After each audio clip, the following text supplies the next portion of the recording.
let's kick this thing off. My name is Tia Land. I'm the marketing director here at the Alliance, and today at 10 a.m. this is your Alliance activity call. Woohoo! Belle with the pom-poms, come on, come on! Woo! Okay, well, I'm going to kick it off with some leaderboards and some other information in regards to our upcoming events so that we're all on the same page here. Let's start with activity numbers. Get everybody excited with that. Let's see. All right, so top producers this week. This is total production issue paid. This means it has been approved. You got paid on it. And you might look at this report and be like, Tia, I think your report is wrong. Chris Shepard assured me it is not wrong. So like James and Cherish O'Bar, they submitted 118 applications. That is because our Medicare Advantage stuff finally all came through. It's January. We can pay on stuff. Woohoo! So great job with the AEP season this year. So all that stuff is coming through. So let's start with number 5, Brant and Jell Swindell with $16,379 for the week. Luis under Stephen Maxim with $18,106. Good job, buddy. Sarish under Brandon Manley with $18,407. Cody under Nick Greco with $19,572. Woohoo! And Terry and Tia Edwards coming in with $25,516. And just to be clear, that Medicare Advantage stuff is going to keep rolling in, so don't think this was everything. A lot of really good numbers this week, though. So total annuity sales issue paid, money in the bank. Good job, guys. Brittany under Paul Roberts with a $90,000 annuity. Norman with $150,000 annuity. Brant and Jell Swindell with $154,000 annuity. Sarish under Brandon Manley with $184,000 annuity. And Terry and Tia Edwards coming in number 1 this week in both categories with $189,000 annuity. Woohoo! Awesome. Okay, couple more things that I want to cover. So we have our national convention coming up on January 20th through the 23rd. If you have not purchased a ticket yet, you better do it. If you go to alliancenationalconvention.com, you can still purchase a ticket. They are still on there. And that is your spot where you find everything else. Tia, what do I wear? When do I show up? How do I get there? Where do I stay? All of that is on this website. You can go to accommodations, find hotels. You can see a skeleton version of the agenda. No, we will not send you the full version. That's all you need. The accommodations, though, I will say those room blocks, they're almost done. So if you call next week and you're like, they don't have a discount anymore, too slow. You were too slow. So hurry up, speed up, get those rooms booked while they are still at a little bit of a discount rate for you. What do you wear? That's going to be underneath attire. Got some great examples on there for you, just in case you don't know what business casual is. Jake and Bray Joseph gave you a great example. In addition to that, end of year leaderboards. Tia, how does that work?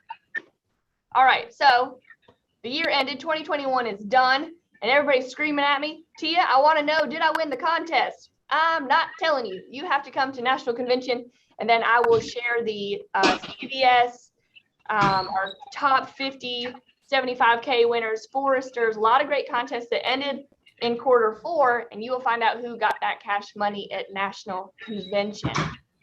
Also, the Cancun winners, this was our Alaska turned Cancun trip incentive. You might think, well, I was close. Did I win?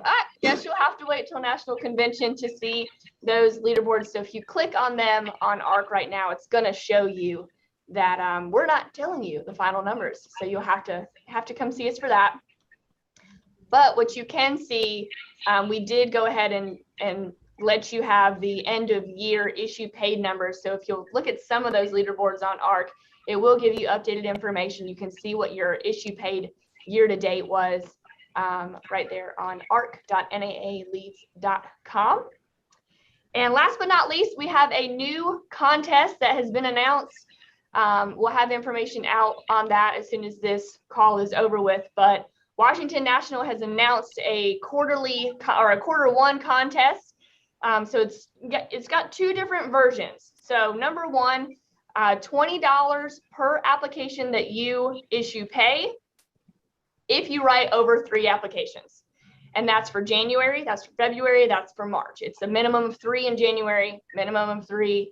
So if you write at least 3, you're going to get $20 for every application that you turn in with them. That's pretty awesome. That's just a little bitty bonus. On top of that, they're running a quarterly contest. So for the full quarter, we will see who submits the most applications. So if you submit the most, and there's a minimum of 15. So if you submit 16, but you're number 1, you're going to take home $1,000. Second place is going to take home $500, and third place with $250. Washington National is one of our newer carriers, and they are running a cool contest for us in quarter 1. That's all I have. Please help me welcome Jeff Bright to the activity call. Thank you, Tia. Well, we had some good input from yesterday on the Facebook and different social media that people liked Wednesday's call, and I didn't get to ask all my questions, so this will be like a part 2 to that. I'm gonna get more into the weeds today, and I think I will change the order today of how I ask these questions. And I got this little helper with me today. Every time I do any kind of calls in here, one of my cats has to make it to the calls. She's the only one that's allowed in here. She's very feral. She doesn't like to be held. Her name is Gemma. This is my sweet Gemma. All right, Gemma, you lay down. Okay. Yeah, I'm the cat whisperer, if y'all didn't know that. I want to start off. Now, who's on here? Okay, so I see Eric. And everybody's on here. Okay, I see now. All right, so this is the order I'm gonna do it today. Bill, since you went first the other day, you're gonna go last. Is that all right? So I'm gonna have Stephanie go first today. Oh, Stephanie, are you freaking out? And Megan, you can go second. And Eric, you can go third. Janina, you go fourth, and Bill, you go last. How about that? So the first question to kind of get into this, ease into it before we get into the weeds too much, is I'd like for you to answer this question. What is your strategy for overcoming or pushing through the mundane? Because when I have canvassed the country and talked to all these agents, I noticed that they have trouble being consistent. That's why they get on these calls with me, the consistency call, the accountability call, right, Bill? That's why they get on there, is because they struggle with that. And we're trying to teach them that don't be a flash in the pan. Don't have a good week and then disappear and go on the missing person report for 3 weeks. We want you to stay connected to the system. So I found out that one of the biggest problems is people have trouble with the mundane. They have trouble looking at this business as exciting every day. I mean, they do the same thing every day. Everybody does that across the country. It's called work. But you've got to find some reason to push through the mundane. Because guess what? I'll tell you a little secret. Tomorrow is coming, right? Mundane is not a one-day activity. Tomorrow will be here, and mundane will follow. So, to me, success is not about achievement. It's about becoming. Becoming what? Becoming the best you can be. Becoming consistent. Becoming somebody you are comfortable with. Achievement is about an event. It has a beginning and an end. Success is not a beginning and an end. It's a journey. It's about becoming. That's my little 2 cents. So, Stephanie, what would you say is your strategies or secrets or tips about pushing through the mundane? Help these people that are listening. Hey, Jeff. Thanks for having me on. You're welcome. there's, definitely a few things that help me. You kind of said it's about becoming, and I am very good about keeping my dream in front of me and remembering what the past was like. It's easy once you start having some success and, oh, now your bank account's not negative anymore, to feel comfortable. And I think people just get comfortable because they've lived with the bare minimum their whole life, that they don't really, in the back of their minds, think that they can have more, and there's more out there. So I just keep my dream in front of me, and my dream is many different parts, but me and my kids, we want to have a house on the beach. I want to be able to allow my parents to enjoy retirement. There's a lot that I want to do to help my family and the church and my community. So I remember that when I start looking and say, oh, I only have 4 appointments and I need 6 more. And then, you know what I mean? Like, I just keep telling myself, I get to do this. I'm blessed. I am lucky that I can wake up and dial this phone. I'm lucky that I'm not paralyzed. I'm lucky that I don't need oxygen to breathe. So I'm just a grateful person, and I keep my dream in front of me. Good answer. Great. I like that. All right. Megan, same question. A little bit about what Stephanie said. Afraid of where you were before. So I'm afraid of the negative thoughts. Andy Albright once said that people that stay busy are not depressed. The people that are depressed in this world are the people not doing anything. So I constantly am doing something. I'm constantly staying busy because I don't ever want to go back to the negative thoughts that I had before. So I'm constantly always thinking about something. And quite frankly, like how you were saying, it's a job. Everybody does the same thing every day. But this is not the same thing every day. We go out there, we see different types of people, different types of ways to maneuver around objections. So this is not a job for me. This is a lifestyle. This is fun. Good answer. Eric, same question. Morning, Jeff. How you doing today? Morning, buddy. Hey, listen, I think it's right, like what Stephanie said about dreams. I mean, I have wants, I have desires, I have dreams, and I want those wants and desires and dreams so badly. It's like Andy talked about. It's like if you're drowning and you're trying to get air. I want that breath. I want that air. But on my side of it, it's not just about things and possessions and money. The other side that keeps me going is I want a reputation. I want an image.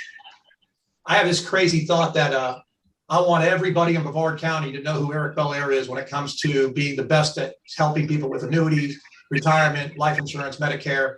I have this dream, Jeff, that you've all seen the buses in the cities that have these lawyers and these doctors on the side of buses. Why are they on the side of buses? I have a cool looking image. I have a nice looking outfit where I'm doing this in my tie and my little red thing. I want to be on all my city buses. I want to be on all Brevard County buses. And one day when I have that kind of money coming in, I'm going to be out there because everybody's going to know my name. Because like I said before, I'm a blessing and I want to be a blessing. And before I turn it over back to you, I want to say one more thing. My hat's off to Andy, because Andy has kept me on my toes not to keep this mundane.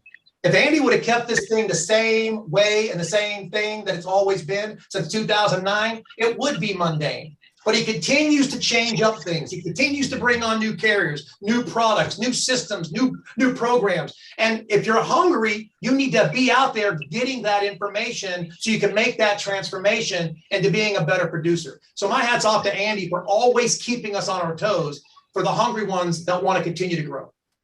Good point. That's a good point. Thank you. Janina.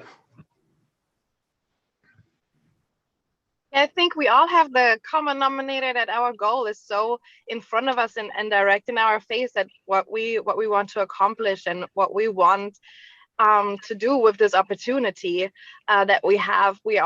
Nobody here comes from a lot of money, and you know what we have been through in the past. Me too, coming from Germany over here. I don't even have a GED, Jeff. I have education in Germany, but there is like literally no no plan B for me over here. So all I have is my insurance license, and I cannot.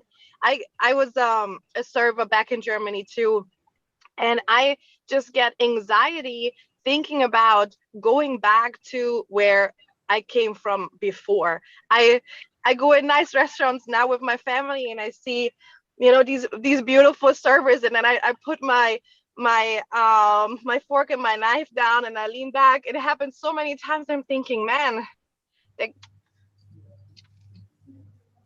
that could be you, and I just don't want to go back to that. And for me, I want my daughter to be proud of me. I want her to have the same goals, to see me and do something with her life. So I want my family to be proud of me, and having that in front of me just gives me the drive every single day to go out there and not stopping. Today I'm 36 weeks pregnant. I'm 9 months now, and I'm out here, and I love helping families. That's my thing. And just that I don't need nobody to tell me you need to get up and you need to work. Like, that's just inside of me, and I just want to do this. We were teasing with each other before we got on the air, me and Janina. She left those 1,000 souls back in Germany. Say the name of that village you came from again. Let's do a shout out to that village. What's it called? Bruchhausen. Ballhausen. Yes, Bruchhausen. Ballhausen. All right. Thank you, Janina. All right, Bill. Same question. So for me, I'm sorry, I'm losing my voice this morning. Oh no. The Wednesday call, we talked about what you could do right now. Let's talk to one more. I found more than one to talk to. So, drinking, Andy's a recommendation throat coat, got some of that going on this morning. But the way that I see it, we decided on a schedule. When I started part-time, and I could only run appointments on Saturdays. And that's what my husband and that's what we decided as a family. We decided that's my schedule. And so I don't know if it's just my military background or what, but once we decided on a schedule, you just stick to your schedule. Now, sometimes it can feel overwhelming. And even though I'm the type of person that even if I feel like I don't feel like it, I still get up and do it because that's my commitment. For my own mental health, I have to do things to again, be able to do it with a positive mental attitude. And so I love what Stephanie said, keep your dream in front of you. I have things like this that I make for every trip where I have so many weeks to earn my points for the trip. These trips mean a lot to me. I love it. To me, it's association with winners, where you can stand there with the camaraderie of knowing we've been through battle together this year. So I keep the trip in front of me.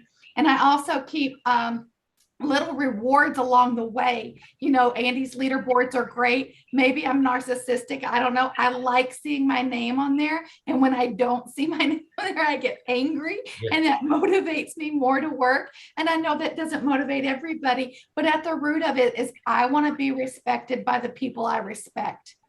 And I know when I was in the military, you live out your commitments. You stick to your word. When things are hard, when that bomb went off, we had a job to do. We had to search for secondaries. You don't get to tap out just because the unexpected, and we all have bombs go off in our life, right? It might be a relationship explosion. It might be a death in the family. There's all sorts of, hand grenades that go off in our life. It's what you do the moment after and the moment after that define your character. And I want to be known as someone who can be counted on to be there for the team. And so maybe it's pride, maybe it's ego, but that's what keeps me going through the mundane. Yeah, that's excellent. That was excellent.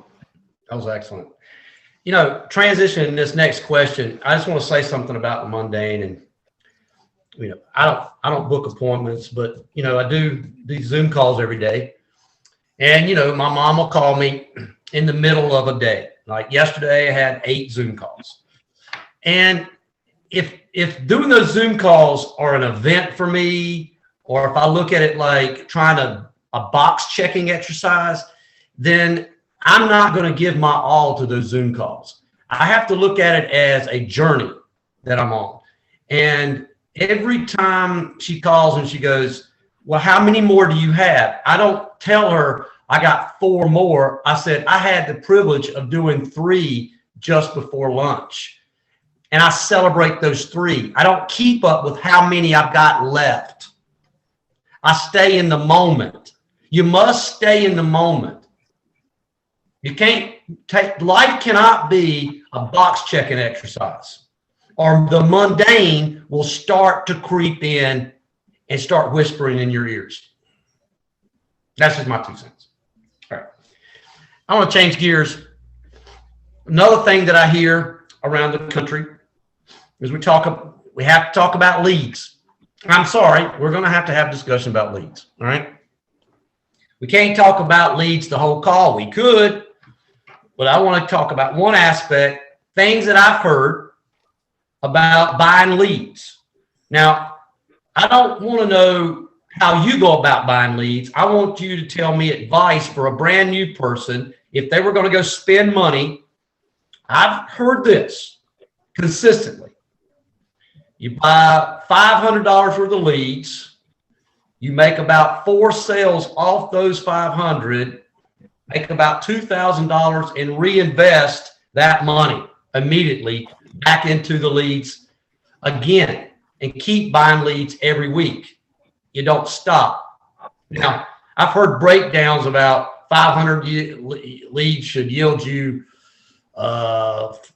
15 contacts and 9 appointments and 4 sales. I mean, I don't know how you would know that is an exact science. I really don't. But $500 investment, is that a good investment for a new person a week? Stephanie, tell me your thoughts about investing. And also, Stephanie, when you're answering, can you tell me about the batch itself? I mean, what type of leads you would recommend them to buy? Yeah, absolutely. I think 500 is a great number to start. That, to my understanding, should yield about 5,000. For every $100 you spend, you actually can make about 5,000. Okay. And I think that for a new person, brand new person who's never been in insurance before, I do think that a mixture of A1s, A2s, some RWs is good to start with, because there's a lot of good meat on those leads. Like when I started, I had 5-year-old leads and I had no problem helping those families. And it was explained to me that when you learn to drive, you don't learn to drive in a Ferrari, right? You learn in like a Toyota or Ford. It's the same thing with leads and learning to dial. You're not going to start dialing on brand new A0 leads when you're practicing your phone script and just getting started, because then you burn them.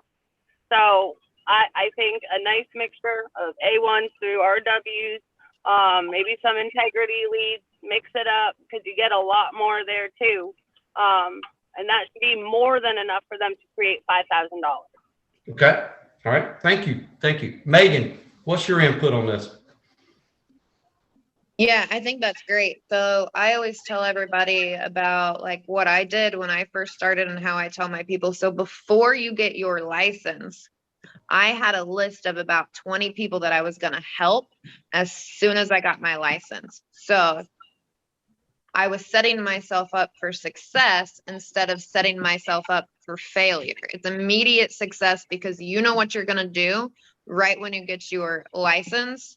So I helped out myself, my son, my mom, my dad, my grandma, my grandpa, my aunt, my uncle. So it's like I had a huge list.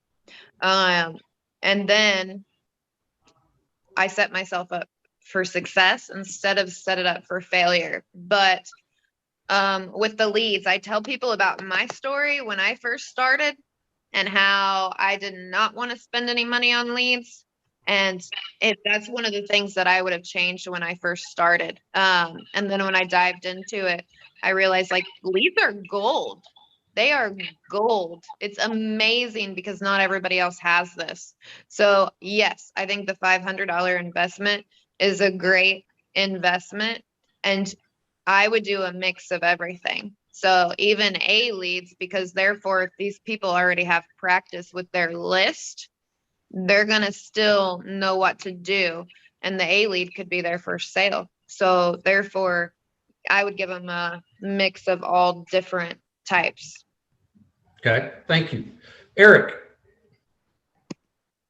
When you got an agent brand new to the business, and what I like to try to do if they have $500 to be able to invest in leads is I'm going to give them an analogy of basketballs and a basket in front of them. And I want them to have as many shots at that basket as possible. So if they want to buy a lead that I call a layup, that's a $50 lead. But then again, a layup's not guaranteed. We've seen many people miss layups. They want to buy a lead from the foul line, it's that much a lead. Keep the top of the key or half court, it's that much a lead. I tell them, listen, what I'd like to see you do is have as many shots at basket as possible. So if you're going to take that $500, let's look at the $3 leads. Let's look at the $2 leads, because that's going to give you a lot of shots at basket. And when you start making those shots and you start building up your confidence, then we can go ahead and start looking at reinvesting your growth money, your money you're gaining into other types of leads. But just because there's a lead that you think's a layup, you wouldn't believe, Jeff, I show them. I buy the most expensive leads every week. I got 38 leads coming in a week. If you think I close every one of those leads, no way. It's not happening. If it was, I'd be a lot wealthier than I am today. So you've got to be prepared for the no's. You got to blow through the no's to get to the yeses. I have this. I have it on some some tissue paper boxes in my office. You got to blow through the no's to get to the yeses. People got to know to blow through the no's to get to the yeses. And I do this when I live dial every Saturday morning so they can see me blowing through the no's to get to the yeses. I love the nose. I don't care how many no's I have to blow through. My nose bleeds sometimes. I'm blowing through the nose so much. But I love the nose because the more no's I get, I'm gonna get a yes. And it's the yeses that people need to know are out there. The other advice I get them is this. If you get a lead, for God's sakes, understand a lead should lead you to another person. If you're not getting another person from a lead that you made a sale on, you didn't do it right. You didn't build the reputation, you didn't build the respect, you didn't build the trust, and you didn't ask for a referral. So it isn't all about spending money. It's all about talking to people and helping as many people as you possibly can. But be prepared to blow through the nose to get to the yes. Okay. Thanks, Eric. What about you, Janita? Wow, Eric, I love it. That was great advice. So yeah, but it doesn't matter what business you're starting. Once you're selling something, the question is always how do you get that product to the consumer, right? Every business that you start. So you could either go and knock at every single door out there, and eventually you're going to make a sale, right? But it's going to take you way longer.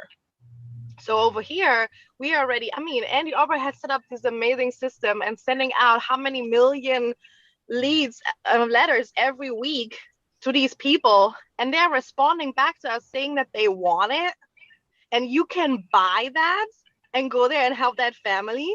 I'm fired up about that. There is nothing better than alliance leads, and I wish I would have invested earlier, because I would have been further along faster than I was. So I can only recommend $500 is a really great number. And really, if you make one sale, $80, $100, one sale in that week is going to make up for that $500 that you invested. So why not do it, right? Take a leap of faith. $500 is a great start. Yeah, okay. I would absolutely do that. Thank you so much. Belle. I'm in agreement that $500 is a great start. When I first started, the first thing I did, I bought like $20 worth of TLPs, made like 400 phone calls, didn't know what I was doing. That took me about a couple of hours to burn through that. And I said, nope, I got to pay for some leads. Same day, went in and bought $500 worth of lead mix. I remember I got a call from George and Penny Wilson verifying that, hey, you realize that was 500, not 50. I'm like, yep. I ain't doing that other stuff again, because here's what I learned. You can buy an advantage, but you can't buy your way out of the work. So you can buy an advantage by getting those leads The lead itself, though, that's the advantage, but you're not going to buy your way out of making the dials and getting the no's. You have to go through that. There's no getting around it. So that $500 investment, if I had someone coming on and they said they had $500, I don't want them to spread it out 100 this week, 100 next week. No, all 500 right now, because you can get enough material that you work through. You're more than going to make up that money that you invested. You still have that stack, and it's got to be a mix.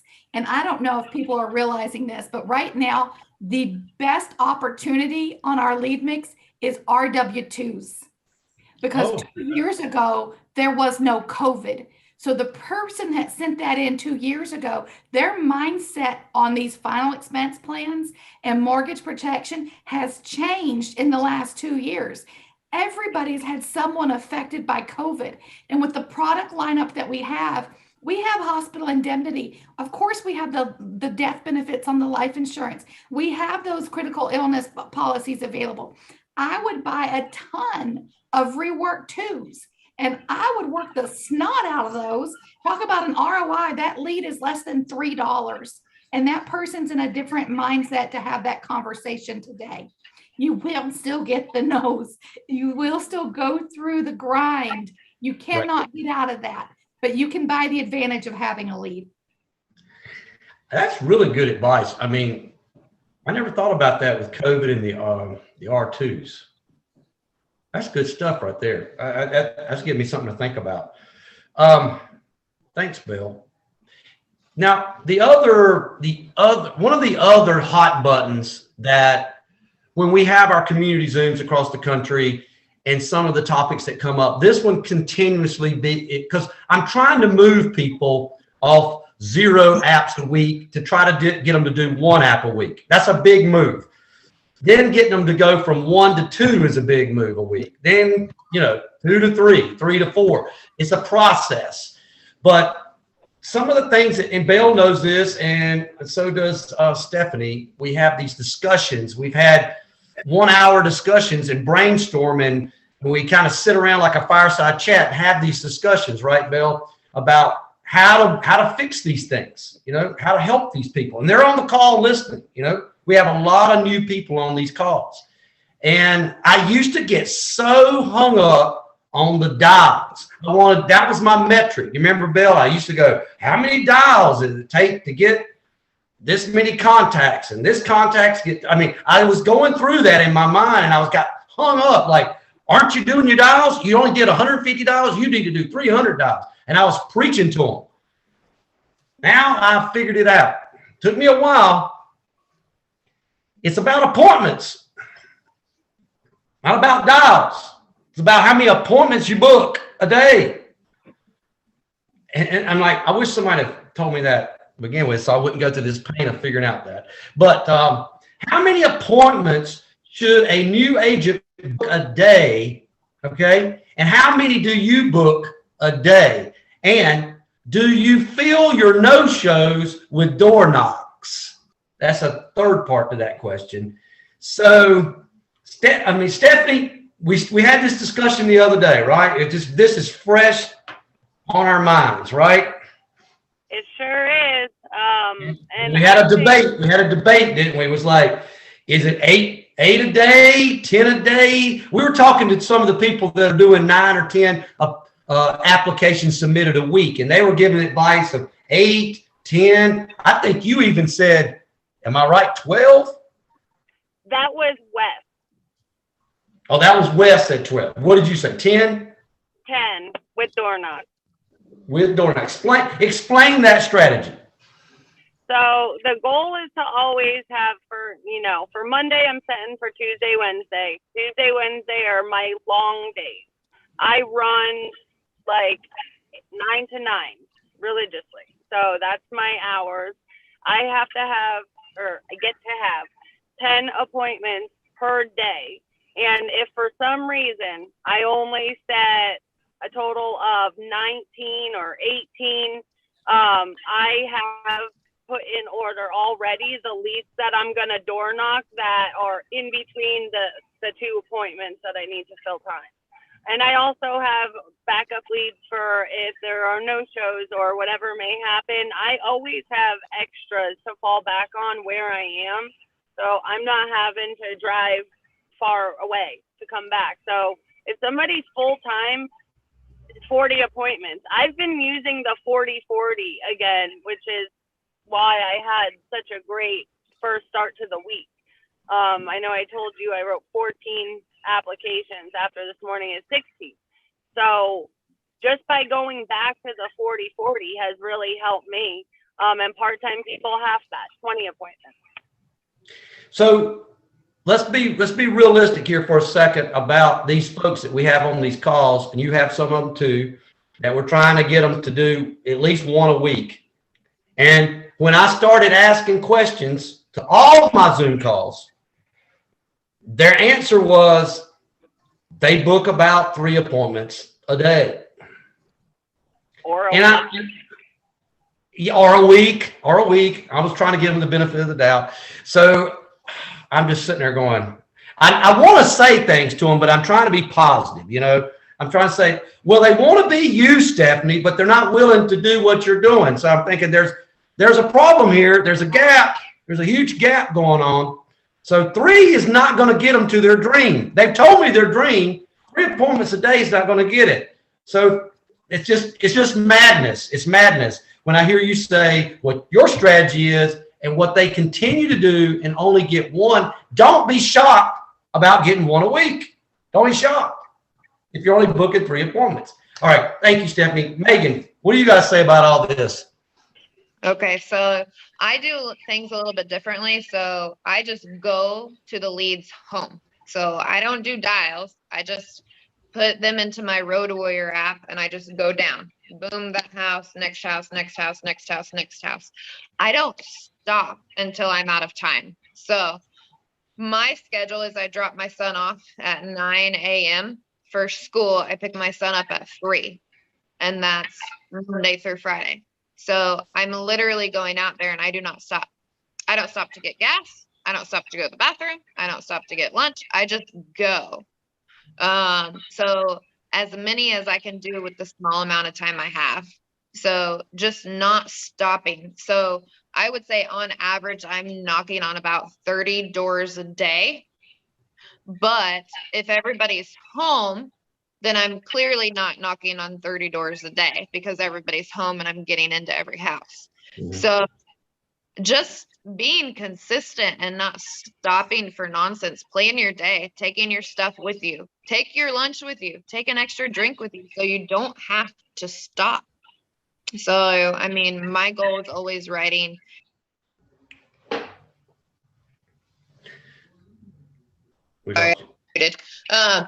Goal is always writing 10 applications a day. And I don't care what I have to do. I don't care how creative I have to be. I have to write 10 a day, no matter what, no matter how much time I have in my day.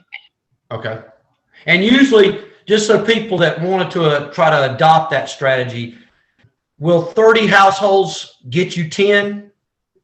Yes. They will? Okay. Okay. That's good to Or know. more. Or more. All right. That's good to know. All right. So, Eric, what's your advice? I agree with both Megan and Stephanie in the fact that I hot knock like you wouldn't believe, and I dial like you wouldn't believe. I do both of them. So when I dial, when I used to only spend $350 to $500 a week on leads, when I dialed, my goal was to set 12 to 15 appointments.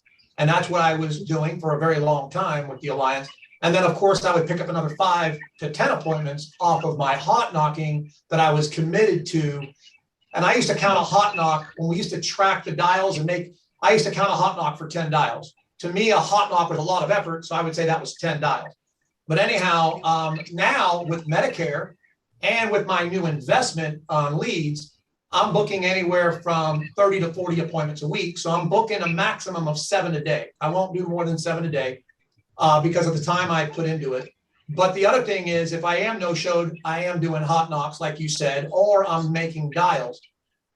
Just to let you know, though, it changes. It changes, and we have to be prepared for changes. For example, I had a major surgery and right before Christmas, real big surgery. And but prior to that, of course, I was in AEP. So when I'm in AEP, I wasn't focused on my final expense leads. I can't turn them off, but I'm getting 15 of those a week, but I can't turn them off because not only was I getting 15 Medicare leads a week, I also had a funnel of other Medicare people coming in. But just to let you know too, there's not only appointments off of dials, there's not just appointments off of hot knocks. I'm getting appointments off of my phone ringing out of the blue. And my phone rings out of the blue because of everything that I do. So another 5 or 10 appointments happen off of phone ringing out of the blue because of referrals and everything I do.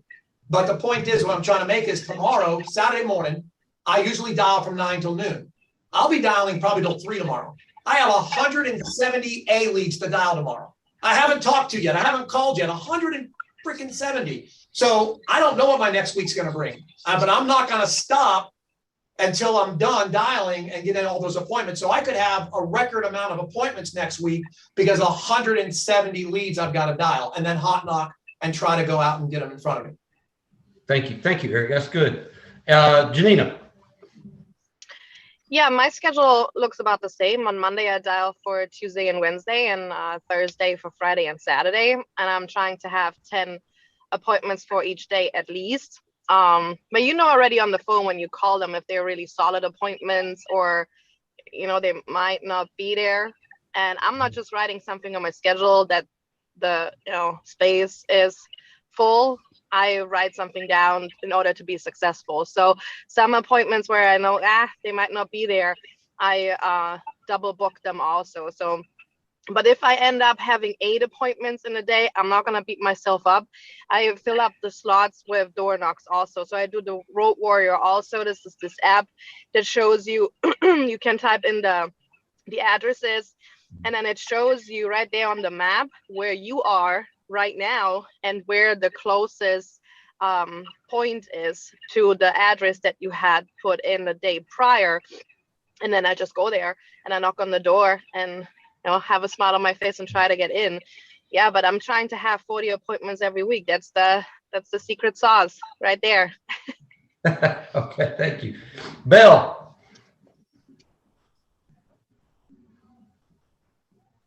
So when we talk about a new person's schedule, when I started, I could only run appointments on Saturdays.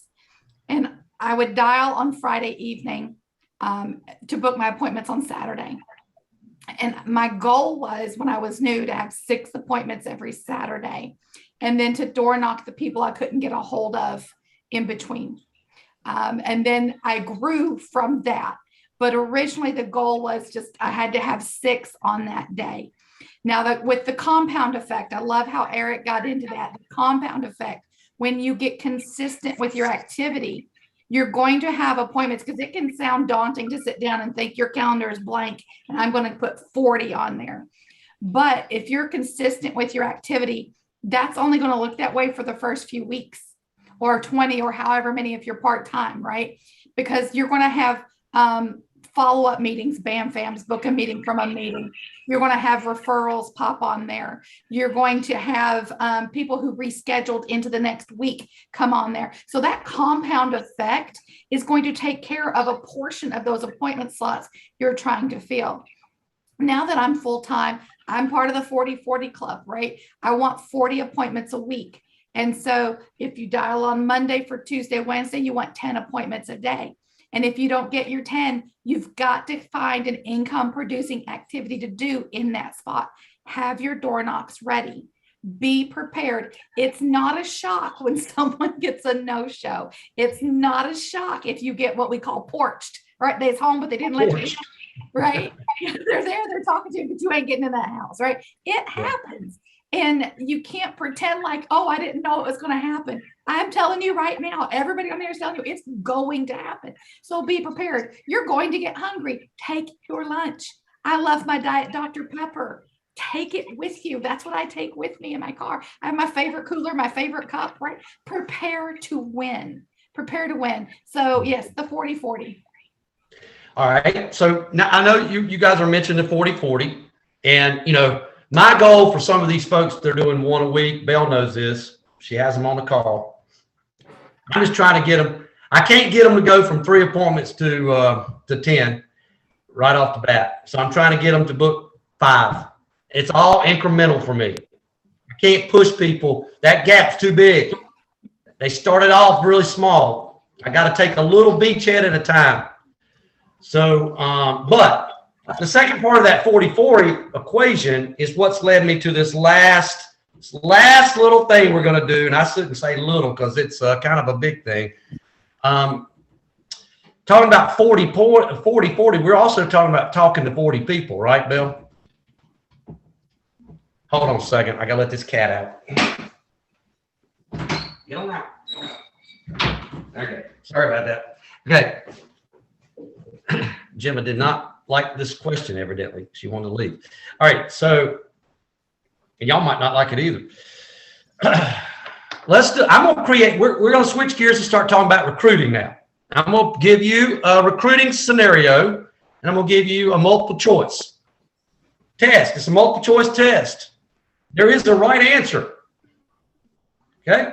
So, you know, in my 30 years, I spent a lot of time in manufacturing plants, all kinds, hundreds and hundreds. My job was to go in and to take their culture and make it better, make the morale better. But that's not really what they were asking, Eric. That's not what they were asking. Wink, wink. They wasn't asking that. They had a problem like you do. What's our problem in the insurance business? What we don't like? Chargebacks. They had chargebacks. Guess what their chargebacks were called? Turnover. Turnover would be 60% in a plant. That's kind of high, guys. My job, and I got paid if I got it down under 10%. So I would go in. They would let me interview plant manager, the supervisors, the managers, the employees. They let me interview these employees, and they'd bring them in a room, and they go, here's who we need you to interview. This is a sample size of the 300 at work here. And I'd go, I don't want to interview them.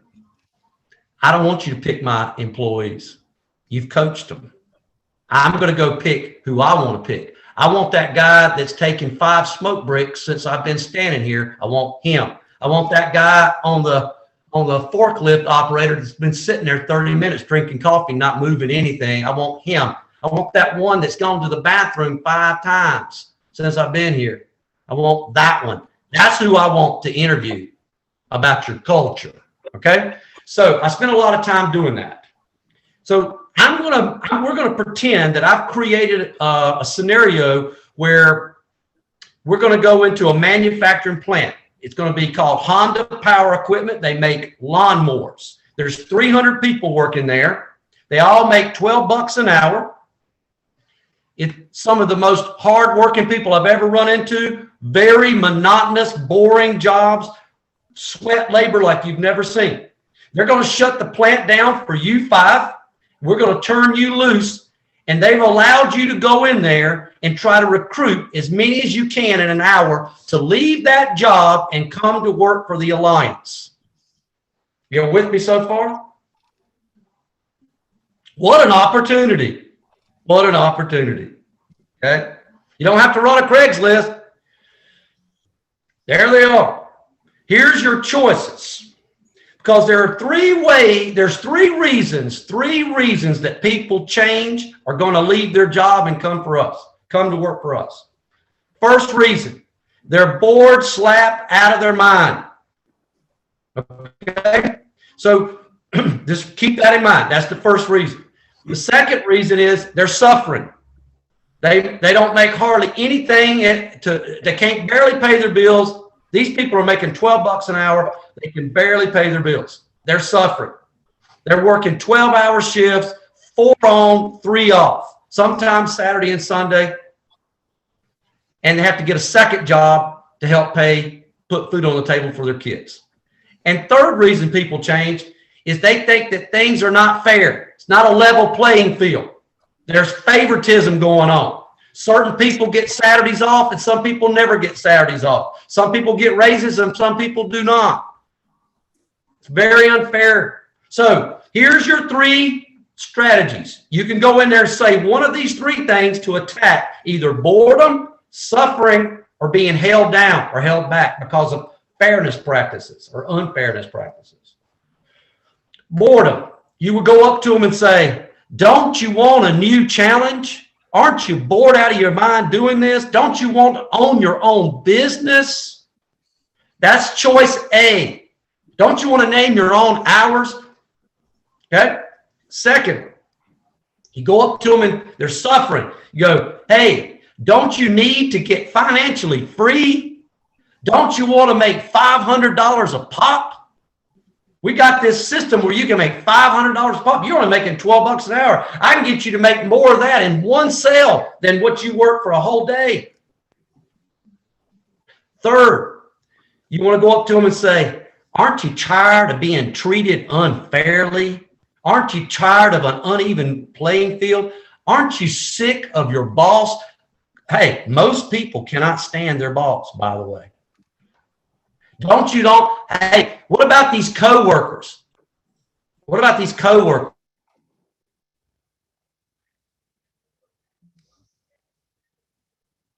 You froze.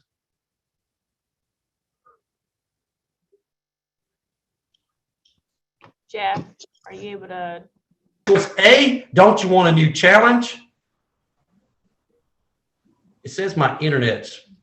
You're unfrozen now, so Okay. go Okay. back over the. Okay. So your choices are A, we want a new challenge. B, you need to get free. C, don't you want to be treated fairly?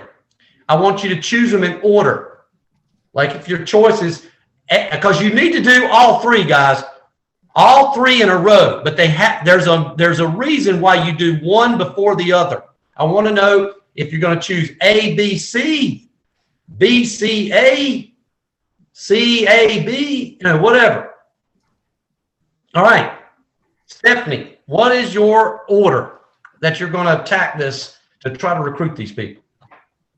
So A, I'm going to start with boredom. B Okay. is going to be held down. Don't you want to get free? Aren't you that is.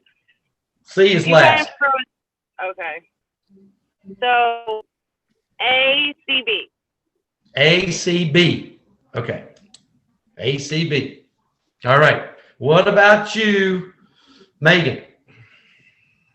First, I'm going to start with C, things not being fair. Mhm.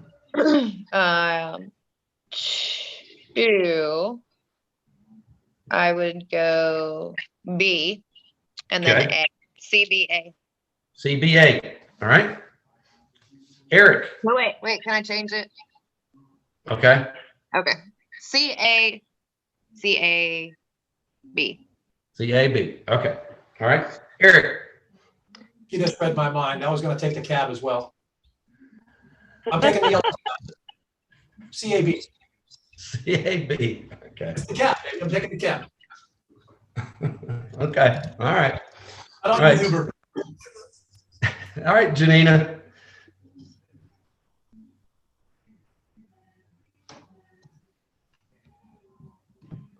Still there, Janina?